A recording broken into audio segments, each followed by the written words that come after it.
After 16 years, the long-awaited conclusion to StarCraft is finally here. Legacy of the Void is StarCraft in its most uncompromising form, with a heavy emphasis put into micromanaging individual units. However, there are also fun new ways for beginners of all skill levels to play. What has happened here? Shakuras has fallen. The warp gate linking this world to Ire has been reopened. The story picks up a few months after the conclusion of Heart of the Swarm and focuses on Artanis and the Protoss' attempt to take back their homeworld Ire. The presentation remains largely the same as in Wings of Liberty and Heart of the Swarm, with mid-mission breaks allowing you to interact with your crew for extra snippets of lore.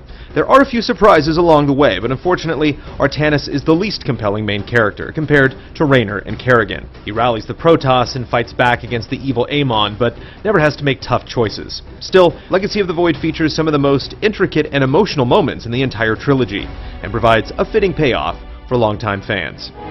This vessel is ancient, Hierarch. We will need to exhaust even unconventional resources if we are to bring it to bear. Do what you can, Phase Smith. As you progress through the campaign, you can change the types of units you bring into each mission, as well as their abilities. For example, Immortals can have a shield barrier for protection, or opt for a more offensive Shadow Cannon. Dark Templars can choose between a charge that stuns enemies, or a revive upon death. 10 units can be tweaked in various ways, and on harder difficulties, unit composition is crucial. Changing up units and mechanics also helps each mission feel fresh. Despite many objectives relying on destroying or defending a point, each mission manages to feel varied thanks to bonus objectives and new units that unlock at a steady pace. In addition to mixing up each unit's abilities, the Protoss flagship Spear of Odun offers 18 abilities to give you an edge in battle.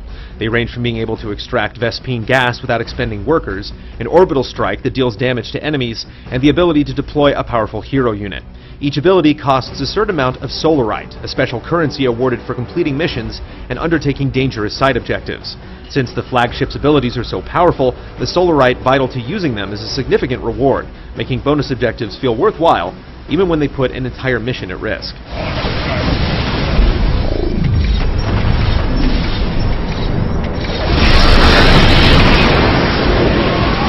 Multiplayer has been tweaked dramatically and adds 6 new units to the mix.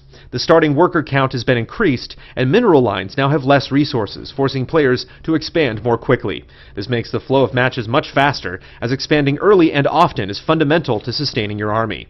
The new units, 2 for each race, are micro-focused, meaning they need to be managed individually, not just as part of a group.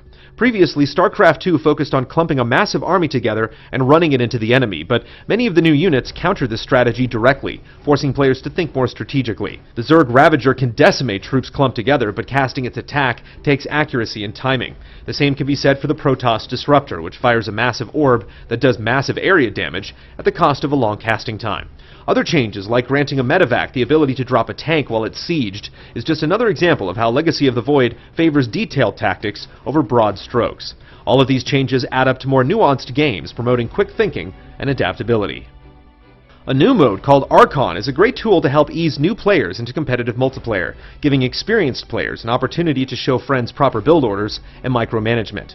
2 players have complete control over one army, and by allowing one player to focus on harvesting resources or directing one squadron of minions, you can have hands-on training in a competitive environment. The mode isn't just a way to tutor players, though. With 2 brains concentrating on micromanagement, teaming up with a friend to climb Archon's own dedicated ladder can be beautifully chaotic.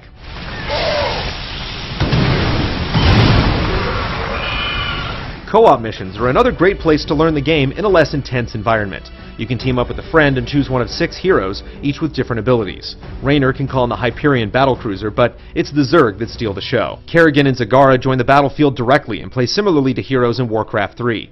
As you play more games, each hero levels up and unlocks additional skills, but with only 5 missions, it quickly turns into grinding without a purpose. While the character progression is rewarding, hopefully Blizzard adds more missions and heroes in the future, because there is a solid foundation, it's just a little slim right now. Worlds may fall to ash. What matters is that we endure. StarCraft II Legacy of the Void is a fitting conclusion to the story that began 16 years ago. It lays a solid foundation for multiplayer, which we expect to be tweaked and balanced for many years. It offers multiple ways for new players to learn in a less intimidating environment, and the emphasis on micromanaging individual units keeps experienced players on their toes. Whether or not this is truly the end for the series, StarCraft II doesn't leave you wondering what could have been, but establishes a legacy that will be worthy of honor for years to come. With this vessel, we will avenge what has transpired, Karax, and we will free the Templar.